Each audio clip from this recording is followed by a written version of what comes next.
As she formulated these questions, she received the answers. It was truly as if, on the moment of thinking about her, she had entered into communication with Tonantzin. She heard in her mind that the essence of Tonantzin had returned to the depths of the mirror, the depths of the water, to be renewed as well. She too required it. In the deepest earth she had undone her appearance, her word, her touch, her strength. Now she was wind, water, fire, earth contained in a seed, and would soon reappear in new garments, a new form. She would arise from the dreams, the desires, the voices of those who summoned her, who remembered her. She would appear when her people awoke from the dream of death they had sunken into, the deceitful dream that made them believe that the reflection of their body had been erased from the sky. When they recovered their faith in the forces of nature, of creation, along with her they could paint her spirit. She would come dressed in the rays of the sun, sustained by the moon, in midair, trembling in the wind, in a new shape, since the transformation of man, the transformation of the world, is the transformation of the universe. The Mexicas had changed, and so had the gods. Our rituals would change in form, our language would become another, our prayers others, our communication different, Tonantzin told Malinali. But the ancient gods, the immovable ones, the gods of all things, those that have no beginning and no end, will only change in form. After listening to these words, Malinali felt as if the air around her became perfumed, making evident the presence of the sacred. It was in the stillness of her mind that she had established contact with Tonantzin, and in the same manner she now addressed her reverently. To you, silence of the morning, perfume of thought, heart of desire, luminous intention of creation. To you, who give rise to the caresses of flowers, and who are the light of hope, the secret of the lips, the design of the invisible. To you I entrust that which I love.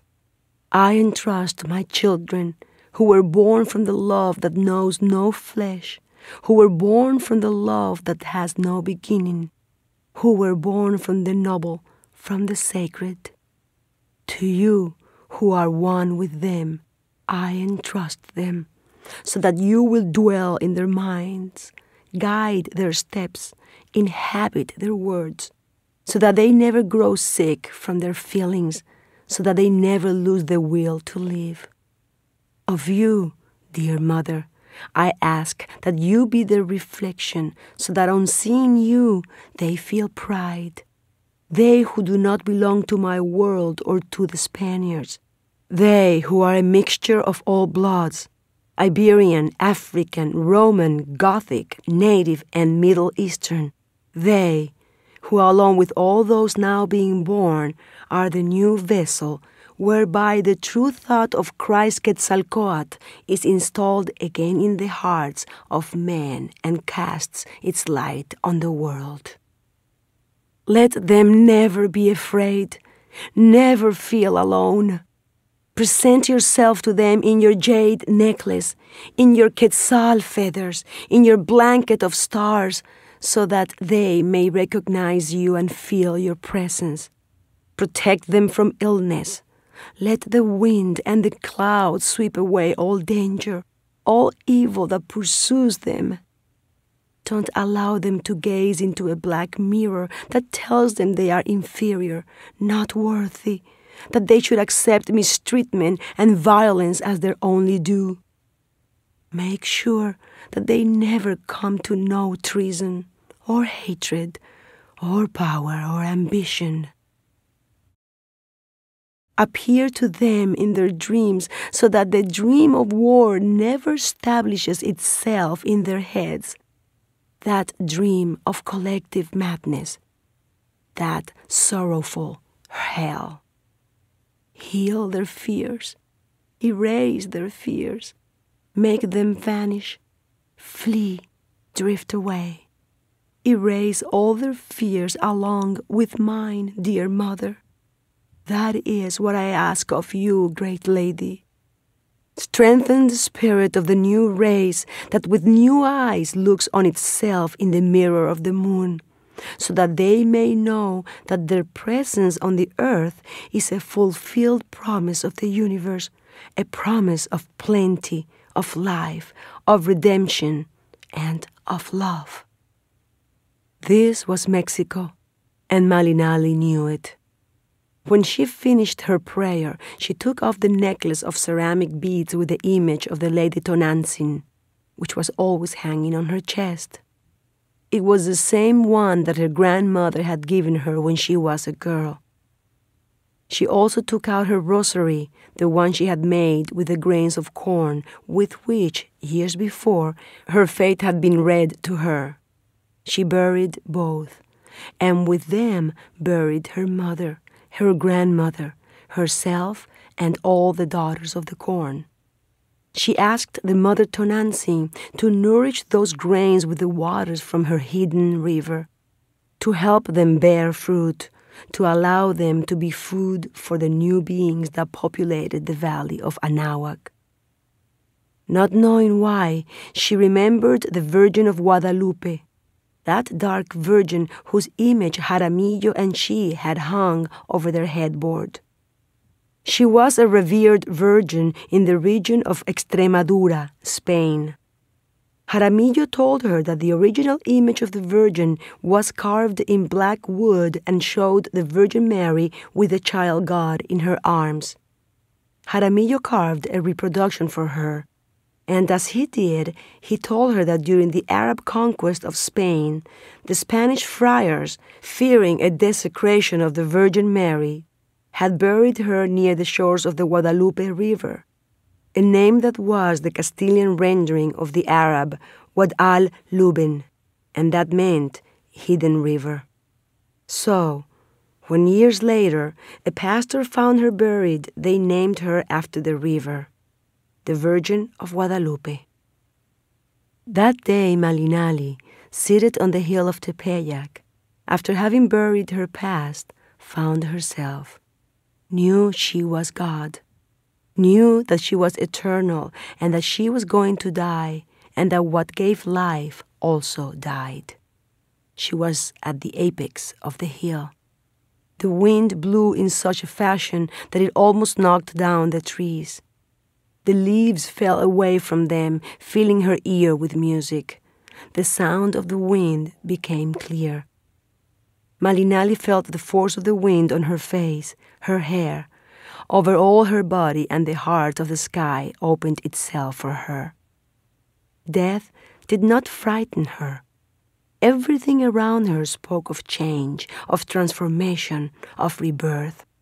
Tenochtitlan had died, and in its place a new city rose that was ceasing to be a mirror, converting itself into earth and stone. Cortés had left off being a conquistador and was becoming the Marquis of the Valley of Oaxaca. And she was going to experience her last transformation. She accepted it gladly. She knew that she would always belong to the universe, would change shape, but continue to exist. She would be in the water where her children played, in the stars Jaramillo watched at night, in the corn tortillas that they ate daily, in the wind that held up the hummingbirds that danced around their spikenard. She would exist in the streets of the new city, in what had been the market of Tlatelolco, in the woods of Chapultepec, in the sound of drums, in the seashells, in the snow of the volcanoes, in the sun, in the moon. Malinali, seated and in silence, became one with the fire, with the water, with the earth. She dissolved in the wind, knew she was in everything and in nothing. Nothing could contain her or make her suffer. There was no grief, no rancor, only the infinite. She remained in that state until the birds announced that they would be taking the afternoon away with them among their feathers.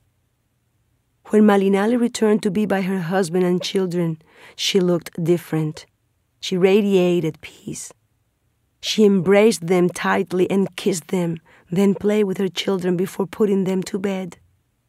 She made love to her husband all night. Then she went out to the patio, and by the light of the moon and a torch, a sun and a moon, she tried to express in one image the experience of that magical day.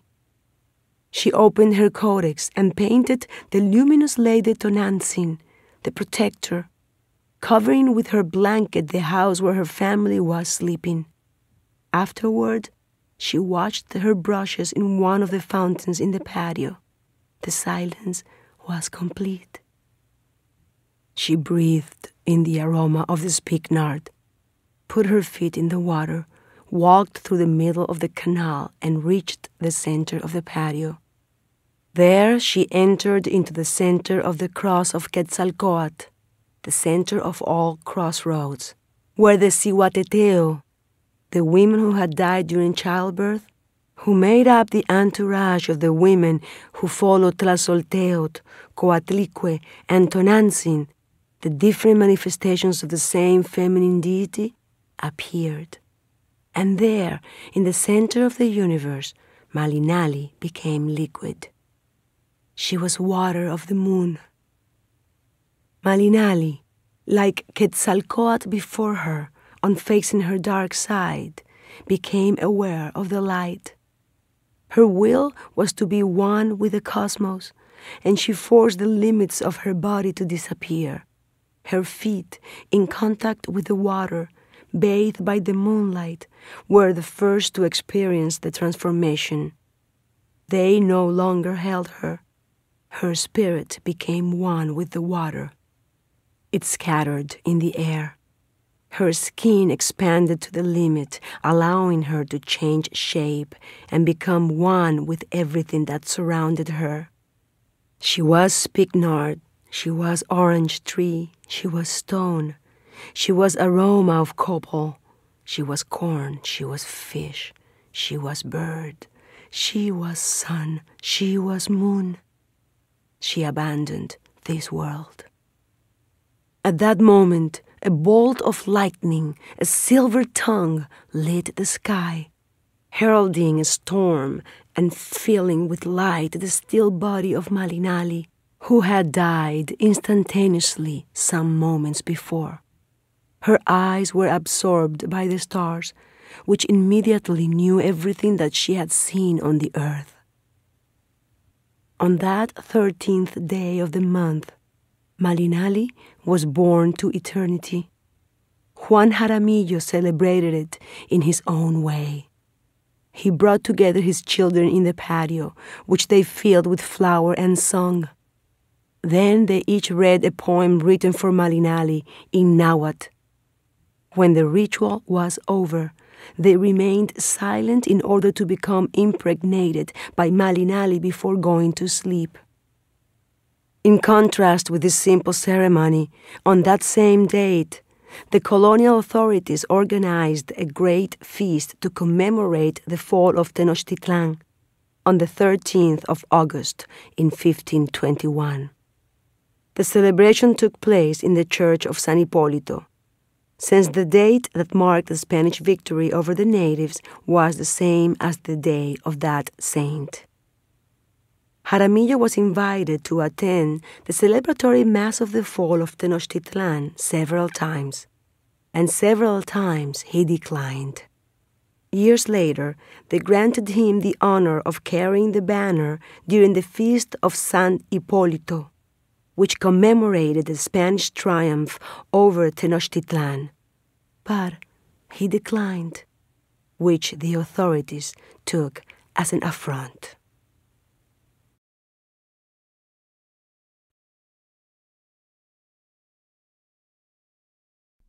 The end. You've been listening to Malinche by Laura Esquivel, translated from the Spanish by Ernesto Mestre Reed, and narrated by Maria Conchita Alonso. If you've